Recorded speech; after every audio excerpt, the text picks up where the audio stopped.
La configuration générale d'un silo à granulés. Concernant le stockage du granulé, il existe deux types de silos.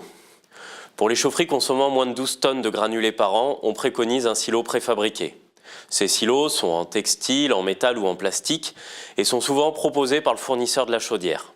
Ils ont l'avantage de garantir une bonne qualité de stockage du granulé et un approvisionnement optimal de la chaudière.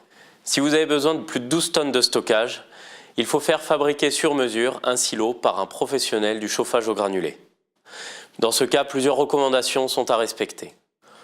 Tout d'abord, les parois. Que ce soit le mur, le sol ou le plafond, l'ensemble des parois doivent être lisses pour éviter la détérioration du granulé. Elles doivent résister à la pression de stockage du granulé et à la pression exercée lors de la livraison par soufflage. Elles doivent être composées de matériaux durs qui ne se délitent pas pour éviter la production de corps étrangers dans le combustible. L'ensemble du silo doit être parfaitement étanche pour éviter que de la poussière s'échappe lors de la livraison. Enfin, l'ensemble des parois doivent être sèches pour éviter la reprise d'humidité du combustible. Dans ce cas, on préconise de doubler l'ensemble des parois du silo.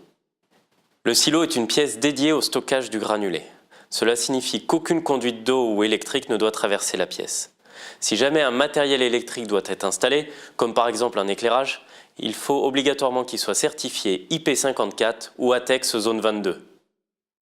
Concernant la réglementation incendie, si la puissance utile de la chaufferie est inférieure à 20 kW, il n'y a pas de contrainte particulière.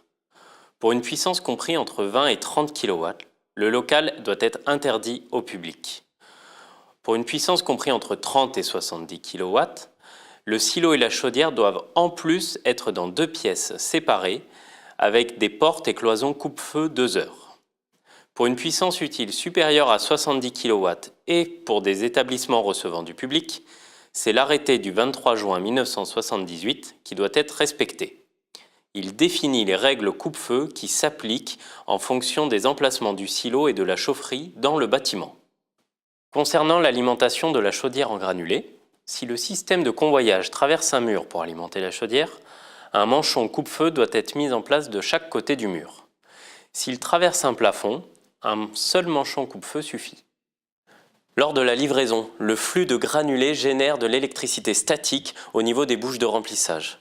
Il est donc obligatoire de relier l'ensemble des bouches à la terre avec un fil de section 4 mm².